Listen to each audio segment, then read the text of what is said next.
forest was alive with its usual nocturnal symphony, the rustle of leaves, the distant hoot of an owl, and the faint murmur of a nearby stream weaving through the underbrush. Alex tightened his grip on his flashlight, its thin beam cutting through the mist that had settled like a ghostly veil over Raven's path. He had walked these trails for years, memorized every twist, incline, and clearing, but tonight the woods felt unfamiliar, as if they had shifted in the dark. He hadn't planned to patrol so late. The call about an abandoned campsite had come through just before sunset, and he figured it was another case of careless hikers. He approached the site with the casual efficiency of experience, but the moment he stepped into the clearing, a prickling unease settled at the base of his spine. The tent was still pitched, its nylon sides flapping weakly in the breeze. A half-burned log sat in the fire pit, the embers long extinguished.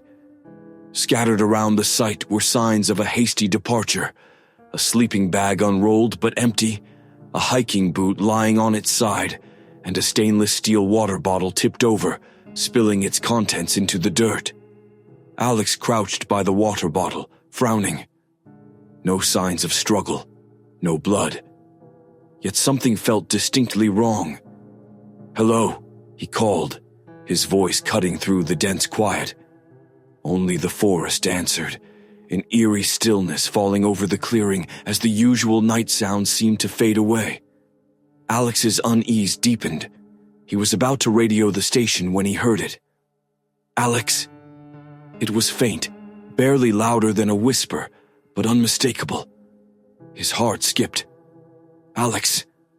The voice came again, drifting from the trees beyond the campsite. His sister's voice. Alex's rational mind rebelled. Clara lived over 100 miles away. There was no reason for her to be here. And yet the voice was so clear, so familiar, that it froze him in place. "Alex, help me." His legs moved before his brain could catch up, carrying him off the trail and into the dense forest. The beam of his flashlight wavered over roots and brambles as he stumbled through the undergrowth. The voice grew fainter, leading him deeper, always just beyond reach. "Clara!" he shouted, panic creeping into his tone. "Where are you?" But the woods offered no answer. The trees closed in, their gnarled branches forming a canopy that blotted out the moonlight. The farther he went, the more oppressive the air became, heavy with a damp chill that seeped into his bones.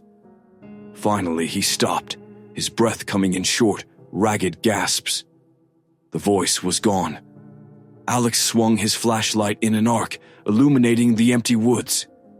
Nothing moved, not even the wind. He felt a growing sense of vulnerability, as if the forest were watching, waiting. Then he saw the ground. At his feet, the dirt was gouged with deep, irregular grooves, as though something heavy had clawed its way through. The marks led deeper into the forest, disappearing into the darkness. A low, almost imperceptible hum filled the air, and for the first time in years, Alex felt truly afraid. He backed away slowly, unwilling to turn his back on the silent, looming trees. When he finally made it back to the campsite, the clearing felt different, colder, the mist thicker. Alex didn't stay to investigate further. He radioed the station and reported the site as abandoned before making his way back to his truck, the weight of unseen eyes pressing on him all the way. 2 weeks later, Alex sat at his desk in the ranger station, staring at a growing pile of incident reports. His coffee sat untouched, the steam curling up and dissipating into the stale air. 7 hikers had gone missing in the span of 10 days, all of them last seen on or near Raven's path. He flipped through the reports again, his brow furrowing. The accounts from the hikers' companions all shared a bizarre and chilling similarity. They described hearing familiar voices, friends, family, even spouses, calling to them from the woods. The voices led them off the trails, and when their companions went after them, they were gone, vanished as if the forest had swallowed them whole. The door to the station creaked open, and Amy, one of the other rangers, stepped in. "Another report just came in," she said, tossing a folder onto his desk. "Couple from Oregon. Wife said her husband heard someone calling his name and walked straight into the woods. She went after him, but—" Amy trailed off, her expression grim. "Search teams haven't found a trace." Alex nodded, his jaw tightening. He couldn't shake the memory of his own experience, the way his sister's voice had lured him into the woods, the clawed earth, the silence that felt alive. "You think it's animals?" Amy asked, though her tone suggested she didn't believe it herself. Alex hesitated. "Maybe," he lied. But he knew animals didn't mimic voices. Whatever was out there wasn't natural. That night, Alex stayed late, poring over maps and incident logs. The missing persons were all last seen within a 2-mile radius of a dense stretch of forest surrounding Raven's Path.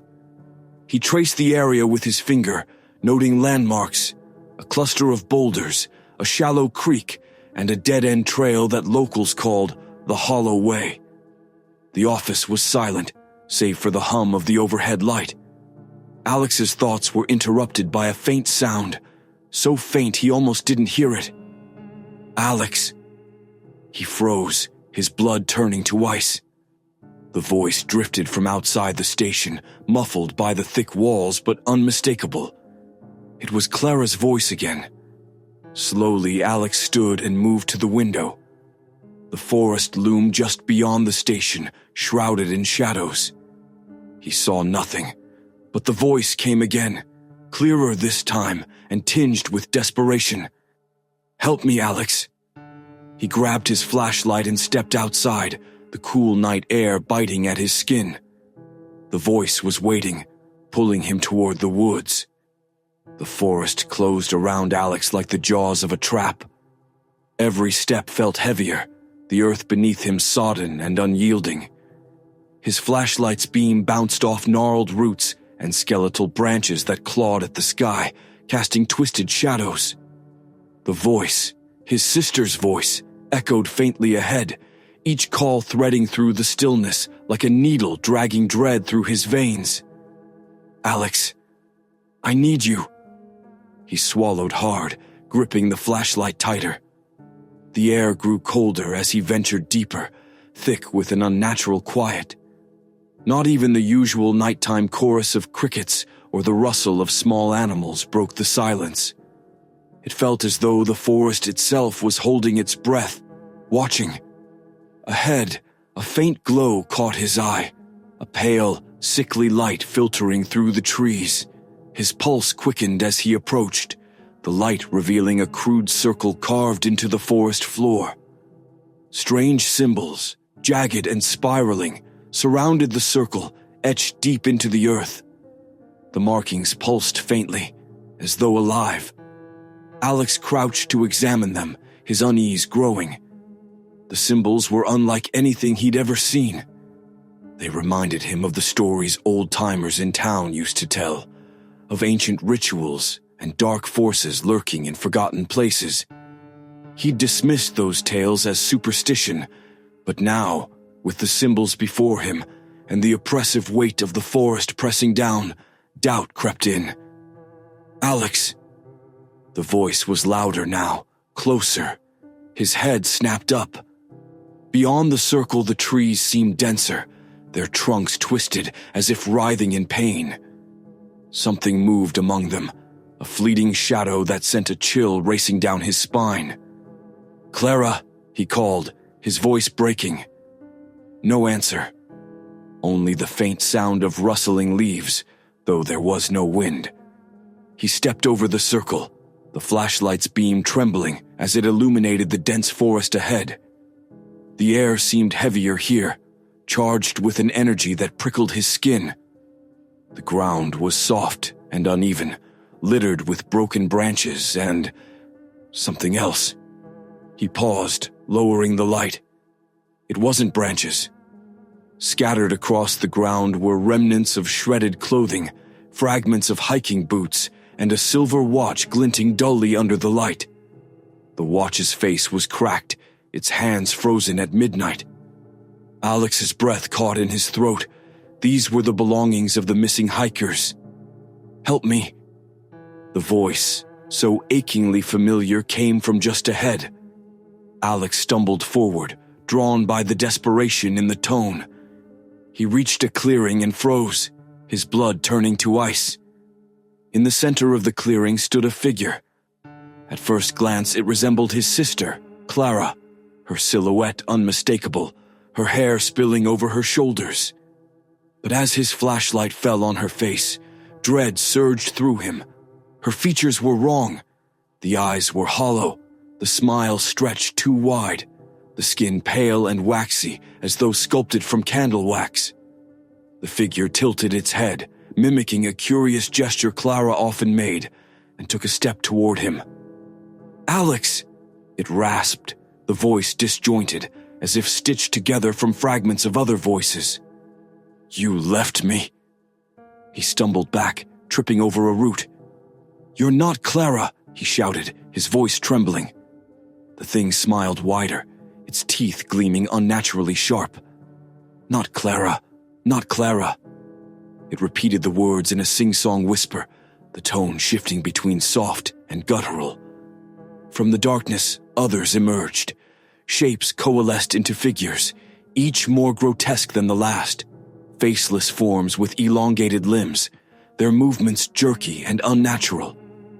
They circled him, their murmured voices overlapping into a discordant symphony of pleading and laughter. Desperation clawed at Alex as he scrambled to his feet, his flashlight flickering. He swung it wildly, trying to keep the figures at bay. His gaze fell back on the circle of symbols he'd passed earlier. The symbols. Could they be a boundary? A ward against these things? He ran, heart hammering, back toward the circle. The forest seemed to close in tighter, branches clawing at his jacket as though trying to hold him back. The creatures pursued, their whispers growing louder, more insistent. "Stay with us, Alex. Join us." Their voices overlapped, melding into a cacophony that threatened to drown out his thoughts. He reached the circle and dove over its boundary just as the nearest figure lunged. The moment he landed inside the circle, the forest seemed to exhale. The creatures stopped, their distorted forms hesitating just beyond the edge of the markings. They shifted and writhed, their hollow eyes fixed on him. One of them, a tall, spindly figure with antler-like protrusions, reached for him, but its hand stopped short, recoiling as if burned. Alex's chest heaved as he held the flashlight like a weapon, its beam illuminating their monstrous faces. The figures circled the boundary, their whispers turning into an angry hum. The symbols glowed faintly under his feet, pulsing in time with his racing heartbeat. Whatever power they held, it was enough to keep the creatures at bay. For now. But Alex knew he couldn't stay here forever. The air within the circle was still, yet charged with an energy Alex couldn't explain. His mind raced, trying to piece together what he'd seen. The creatures, whatever they were, seemed bound by the symbols, their movements restricted, their anger palpable. He looked down at the carvings again, tracing their jagged lines with the beam of his flashlight. They weren't random. They followed a pattern, a sequence that seemed deliberate, purposeful. But who had made them? And why? A deep, guttural growl echoed through the trees, silencing the whispers. The creatures stilled, their hollow eyes snapping toward the darkness beyond the circle. Alex followed their gaze, his stomach tightening. A new figure emerged from the shadows, taller and more monstrous than the others. Its body was a patchwork of writhing darkness, its face a shifting amalgamation of features, eyes, mouths, and jagged teeth appearing and disappearing like fleeting nightmares. It radiated malice, a presence that seemed to sap the warmth from the air. The smaller figures stepped aside, bowing their heads as the larger entity approached the circle. It stopped at the edge, tilting its head in a grotesque imitation of curiosity. "Alex," it purred, its voice an unsettling chorus of overlapping tones. "You've come far." His legs felt like lead, but he forced himself to stand. "What are you?" he demanded, his voice shaking. The creature's many mouths twisted into a smile. "I am trust. I am the voice you follow. I am the shadow you cannot resist." It stepped closer, its form pressing against the invisible barrier. The symbols flared brightly, holding it back. "You humans, so eager to chase what you know is not real, so willing to believe." Alex's heart pounded as the entity's voice bore into his mind, each word heavy with a seductive, venomous pull. "Stay," it whispered, the word echoing with the voices of everyone he'd ever loved. "Stay, and I will show you the truth." He clenched his fists, his mind racing. He had to escape, but how? The circle was his only protection, yet it also trapped him in place. He needed a plan, and he needed it fast. The forest waited, silent and watching, as the creature's patience began to wear thin. Alex's breath came in shallow, trembling gasps as the monstrous figure circled the boundary of the symbols. It leaned closer, its patchwork face a nightmare of shifting features, mouths forming and vanishing, eyes glaring with a cold, predatory hunger. Each time the creature pressed against the invisible barrier, the carvings pulsed, holding it back, but dimming ever so slightly with each attempt. "You cannot hide forever, Alex," the creature whispered, its voice a chorus of overlapping tones that slid like ice into his ears. "Your circle is weakening. Your fear feeds me." The words twisted in his mind, coiling like snakes around his thoughts. The symbols at his feet flickered, their glow faltering for a brief moment, as if the creature's presence were sapping their strength. Alex's mind raced, desperate to escape, but every direction seemed blocked by the oppressive darkness and the encroaching silent figures that lurked just beyond the circle's edge. He couldn't stay here. Summoning every ounce of courage, Alex studied the symbols. They followed a deliberate sequence, etched with precision into the earth. He didn't know who had made them or why, but they had a purpose, a way to contain, or perhaps repel, the entity. If he could recreate them elsewhere, maybe he could protect himself long enough to escape the forest. But first, he had to run. The creature paused, its many eyes narrowing as if sensing his intent. It grinned, its jagged teeth gleaming like shards of obsidian. "Go ahead," it purred, stepping back. "Run. I will enjoy the chase."